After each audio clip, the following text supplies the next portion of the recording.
इस वक्त की बड़ी खबर आप तक पहुंचाने की कोशिश करूंगा। मैं आपको बता दूं कि मौजूदा हालातों को मद्देनजर रखते हुए जिस तरीके से हिंदुस्तान और पाकिस्तान मुल्क में इस वक्त जो अफरा तफरी का माहौल चल रहा है, उसको मद्देनजर रखते हुए ऑल पार्टी मीटिंग जो है वो शुरू हो चुकी है न्यू दिल्ली में, जिसमें union home minister Amit Shah होंगे, defence minister Rajnath Singh, LOP Rahul Gandhi और इसी के साथ साथ कांग्रेस के चीफ मल्लिकार्जुन खड़गे जी जो है वो ज्वाइन करेंगे इस मीटिंग को। और इस मीटिंग में कई सारे इंपॉर्टेंट पॉइंट जो है वो रखे जाएंगे। और जिस तरीके से ये मीटिंग शुरू हुई है, मौजूदा जिस तरीके से हालात बने हैं और जिस तरीके से तनाज़ा इस वक्त चल रहा है मौजूदा हालातों को लेकर हिंदुस्तान मुल्क और पाकिस्तान मुल्क का, जिसमें कई सारे ऐसे सिविलियंस जो है वो मारे गए हैं बॉर्डर के नजदीक, जो कहीं ना कहीं अब अफरा तफरी का माहौल बना हुआ है।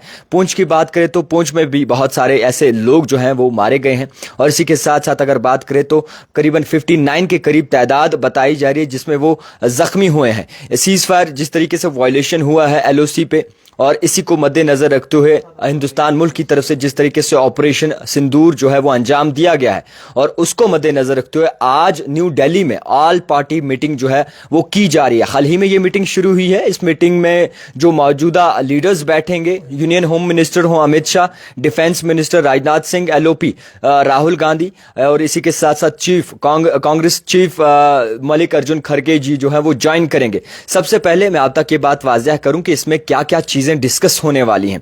जितने भी पॉलिटिकल पार्टीज हैं, मुख्तलिफ ऐसी पॉलिटिकल पार्टीज ने इन्हें ज्वाइन किया है। और इसी के साथ साथ आपको बता दूं कि जिस तरीके से 9 लोकेशंस पे पाकिस्तान पे जो है वो बाकायदा तौर पर स्ट्राइक की गई है इंडिया की तरफ से, उसको लेकर बातचीत रहेगी। और इसी के साथ साथ जो भी ओवरऑल सिचुएशन चल रही है उसको लेकर बातचीत रहेगी।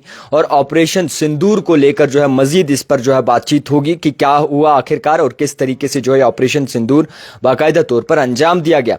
मजीद आपको बताता चलूं कि इसमें और भी कई सारे ऐसे पॉइंट्स हैं जिसको आपको जानना बहुत ज़रूरी है। सबसे पहले मैं आपको ये बताना चाहूँगा कि ओवरऑल जो सिचुएशन बनी है, आप ही जानते हैं कि सिचुएशन पेचीदा है। हिंदुस्तान मुल्क हर एक चीज़ की तैयारी करके बैठा हुआ है। और इस बात का भी आपको मैं खुलासा करूँ कि जिस तरीके से ये खबरें निकल के सामने आ रही हैं उसको मद्देनज़र रखते हुए ये भी इसमें तय किया जाएगा कि क्या मुकम्मल तैयारी है हिंदुस्तान मुल्क की। अगर कोई ऐसी सिचुएशन बन जाती है तो किस तरीके से जो हिंदुस्तान की तरफ से जो है वो तैयारी की जाएगी। ऑल पार्टी मीटिंग में ये भी डिस्कस होगा। ऑपरेशन सिंदूर मेन एजेंडा रखा गया है। और इसी के साथ साथ क्या एक्शन किया जाएगा, किस तरीके से जो है वो तैयार रहा जाएगा किसी भी सिचुएशन के साथ निपटने के लिए। मैं आपको ये भी बताना चाहूँगा, ऑपरेशन सिंदूर को लेकर आप भी पता है कि अजहर मसूद हो, जैशे मोहम्मद हो, और ये बताया जा रहा है कि उनकी फैमिली के 10 मेंबर जो है इस ऑपरेशन में मारे गए हैं, ऑपरेशन सिंदूर में। और इसको लेकर क्या कुछ रणनीति रहेगी। अब जिस तरीके से ये बताया गया कि पहलगाम टेरर अटैक हुआ है और पहलगाम टेरर अटैक का जवाब जो है मुल्क हिंदुस्तान की तरफ से जो दिया गया है उसको लेकर बातचीत रहेगी। और ओवरऑल जो सिचुएशन इस वक्त बनी है उसको लेकर तैयारियों के लिए जो है वो बातचीत रहेगी। Leader of opposition Rahul Gandhi भी शामिल है, होम मिनिस्टर अमित शाह भी शामिल है, इस मीटिंग का हिस्सा है। डिफेंस मिनिस्टर राजनाथ सिंह भी जो है इसमें शामिल है। और मजीद इसमें कुछ और लीडर्स भी जो है वो शामिल हुए हैं। फिलहाल के तौर पर सिचुएशन टेंस है। पुंछ की बात करें, उड़ी की बात करें तो काफ़ी सारी जानें गई हैं। आप भी जानते हैं कि 79 लोगों को जो है मारा गया है बॉर्डर के नज़दीक जो लोग रहते हैं।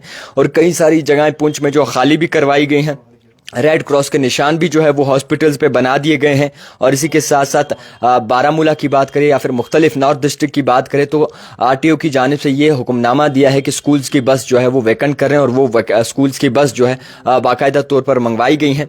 तो मैं आपको ये बताना चाहूँगा कि गंडोला सर्विस जो है वो भी स्टॉप हो चुकी है गुलमर्ग में।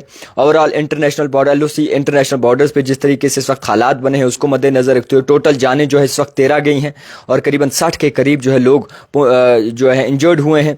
और टोटल पुंछ में जो है 44 लोग इंजर्ड हुए हैं। तो सिचुएशन जिस तरीके से बनी है तमाम लोग परेशान ज़रूर हैं। मगर आपको बताना चाहूँगा कि मुकम्मल तौर पर जम्मू कश्मीर के चीफ मिनिस्टर उमर अब्दुल्ला की बात करें तो उनकी तरफ से यह आगाही दी गई है कि तमाम स्टॉक एसेंशियल स्टॉक जो है वो मुकम्मल तौर पर यहाँ पर है। कोई भी पैनिक होने की सिचुएशन नहीं है।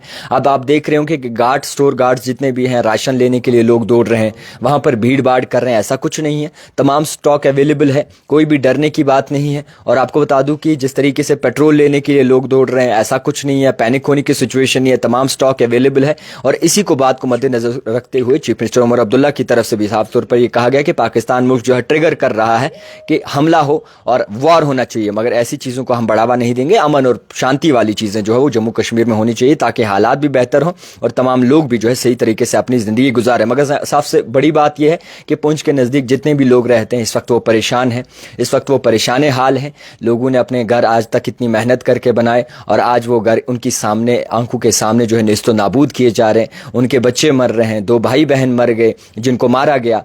वो अफसोस की बात है, क्योंकि निहत्ते लोगों पर इस तरीके से जो है वार करना, वो मैं नहीं समझता या कोई भी नहीं समझता इंसानियत है। तो पुंछ में हालात मजीद कशीदा हैं और वहाँ के जितने भी बॉर्डर के नज़दीक लोग रहते हैं उन्होंने अपने घर खाली कर दिए, लाइट्स कल रात ऑफ कर दी थी और इसी के साथ साथ जितने भी लोग वहाँ से अगर निकलना चाहते थे तो वो भी निकल गए हैं। मगर कुछ ऐसे लोग हैं जो अभी भी वहाँ नज़दीक, बॉर्डर के नज़दीक नहीं बल्कि पुंछ के थोड़े से नज़दीक जो है अपनी जान बचाकर बैठे हुए हैं। तो ओवरऑल सिचुएशन, दिल्ली में मीटिंग शुरू हो चुकी है। मजीद क्या कुछ इस मीटिंग में डिस्कस होता है, कौन से मेन एजेंडा लिए जाते हैं, वो देखने वाली बात होगी।